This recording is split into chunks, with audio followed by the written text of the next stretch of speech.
जनपद सोनभद्र के दुधी उप जिलाधिकारी श्री रमेश कुमार ने आज दीपावली एवं बाल दिवस के पावन अवसर पर क्राइम जासूस से खास बातचीत की। उनके द्वारा दीपावली और बच्चों के खास पर्व बाल दिवस पर क्या कहा गया, सुनते हैं। नमस्कार, मैं मोहम्मद सानुर हसन और आप देख रहे हैं क्राइम जासूस। आज हम पहुंचे हुए हैं पिपरी में एसडीएम साहब के यहाँ श्री रमेश कुमार जी। इनसे जानने की कोशिश करते हैं कि दीपावली पे सरकारी क्या गाइडलाइन है, किस तरह लोग मनाएं, और आज बाल दिवस भी है। इसको देखते हुए इनसे कुछ टिप्स लेंगे बच्चों के बारे में और जानेंगे क्या इस कोरोना काल में जिस तरह बच्चे ऑनलाइन पढ़ाई कर रहे हैं किस तरह ये करेंगे और क्या टिप्स देना चाहेंगे। ये आइए इनसे बात करते हैं। सर, आपका बहुत बहुत स्वागत है। सर, धन्यवाद। सबसे पहले आपको दीपावली की हार्दिक शुभकामनाएं। मेरी तरफ से पूरे तहसील जो हमारा तहसील क्षेत्र है पिपरी, अनपुरा और शक्तिनगर, खड़िया, नगर, बिंडमगंज और जितने भी हमारी तहसील के जितने भी हमारे मीडिया बंधु हैं, हमारी जनता है, उनको मैं दीपावली, धनतेरस, भैया दूज और छठ पूजा के उपलक्ष्य में और जितने भी त्योहार इस दौरान हैं, सभी त्योहारों के लिए मैं एक साथ सभी को बहुत बहुत शुभकामनाएं देता हूं। सर, इस कोरोना काल में दीपावली में सरकारी क्या गाइडलाइन है, किस तरह लोग दीपावली को मनाएं?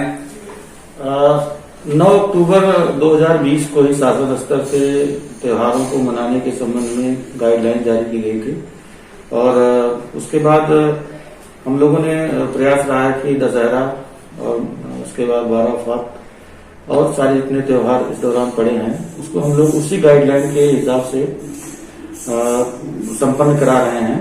और उसमें यह है कि सोशल डिस्टेंसिंग का पालन करते हुए और नियमित जो गाइडलाइंस हैं, जो मास्क का यूज करते हुए, हैंड सैनिटाइजेशन का यूज करते हुए हमें ये करना है, जिससे हम कोरोना के जो संक्रमण है उससे जो है खुद भी बच सकें और उसको फैलने से बचा सकें। इसके साथ ही साथ जो भी कार्यक्रम अभी तक हुए हैं सब में ये है कि अनुमति लेकर के ही कार्यक्रम करना है, चाहे कोई दुर्गा पूजा का कोई रहा हो, चाहे रामलीला कार्यक्रम रहा हो, चाहे और जो भी रहे हैं कार्यक्रम रहे हैं इस दौरान त्योहार मनाए गए हैं।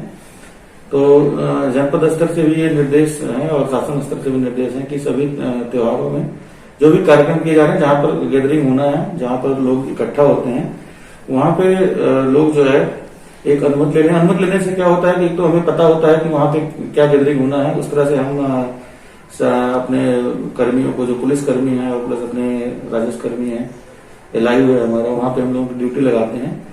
इससे ये रहता है कि हम वहां जो भी स्थिति रहती है इस पर नजर रखते हैं कि कहीं से भी जो है इस तरह की कोई बात न हो।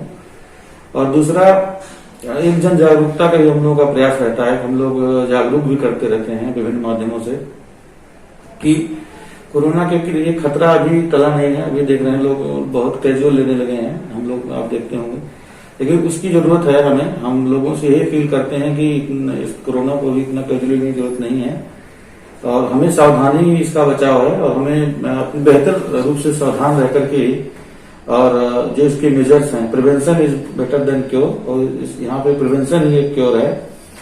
और मैं यही कहूंगा कि हम बचाव के लिए हमारे जितने भी साधन है और जितने भी तरीके हैं जो विभिन्न माध्यमों के द्वारा बताए जाते हैं, सबको पता भी है, मास्क लगाना, हैंड सैनिटाइजेशन करना, बार बार धोना और 2 गज की दूरी रखना।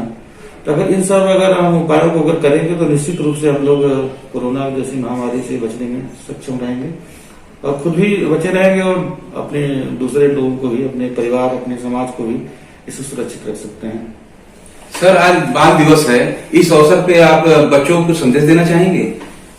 हाँ, बाल दिवस पे मैं यही संदेश देना चाहता हूँ क्योंकि आज दीपावली का दिन है और सारे विद्यालय बंद हैं, तो सारे बच्चे जो है आज दोहरी खुशियां हैं और बच्चे आज दीपावली भी मना रहे हैं और बाल दिवस भी मना रहे हैं। बच्चों का अभी विद्यालय बंद है और ऑनलाइन क्लासेज भी चल रही हैं, तो मैं यही संदेश देना चाहता हूँ कि अभी छुट्टियां भी हैं, छुट्टियों में बच्चे ऑनलाइन क्लासेस सर और मैडम लोग पढ़ा रही हैं और उनको बार बार दोहराते रहें और पेरेंट्स से भी मैं अपील करूंगा कि अपने बच्चों को देखते रहें। आज दीपावली है और इस तरह के पटाखे इस्तेमाल करें जिसमें जो है ज्यादा आवाज न होती हो, ज्यादा कोई खतरा ना हो, इस तरह के पटाखे इस्तेमाल करें, मोमबत्तियों का उपयोग करें और दिए जलाएं।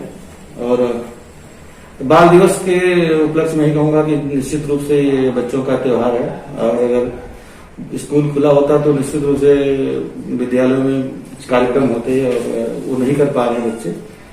लेकिन ये है कि हम अपने पेरेंट्स के साथ ही मनाना है कि टीचर्स तो नहीं रहेंगे, तो छोटे छोटे ग्रुप्स बना करके बच्चे जो है बाल दिवस को एंजॉय कर सकते हैं। दीपावली सबसे बढ़िया रहेगा कि दीपावली जो है एक 2-2, 3-3, 4-4 लोग जो है साथ में सोशल डिस्टेंसिंग का पालन करते हुए अगर मनाएंगे तो उनको दोहरी खुशियां जो है, दो त्योहार की और दो की जो है अवसर की एक साथ मिल जाएंगी। लेकिन जो भी हो वो पेरेंट्स के साथ होना चाहिए, पेरेंट्स हमेशा उसमें इन्वॉल्व रहें, क्योंकि इसमें जो है इस समय जो वर्तमान समय में इसमें बच्चों को जो है केयर करने की बहुत आवश्यकता है। अगर बच्चों को, क्योंकि बहुत सेंसिटिव होते हैं, आप देखते होंगे 10 साल से कम उम्र के बच्चे और 60 साल से उम्र के लोग, जो बुजुर्ग लोग हैं, उनको इस महामारी जो इस कोरोना जो वायरस से ज्यादा खतरा होता है।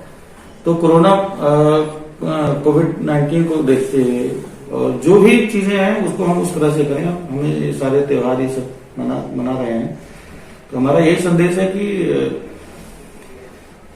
14 नवंबर बाल दिवस है और आज दीपावली का पावन त्योहार है। दोनों को एक साथ करते हुए और हमारे जो पेरेंट्स हैं उसमें भी इसमें शरीक हों और शरीक होकर के दोनों त्योहारों को एक साथ मनाएं। हमसे बात करने के लिए बहुत बहुत धन्यवाद सर। ये थे दुद्धी उप जिलाधिकारी श्री रमेश कुमार जी।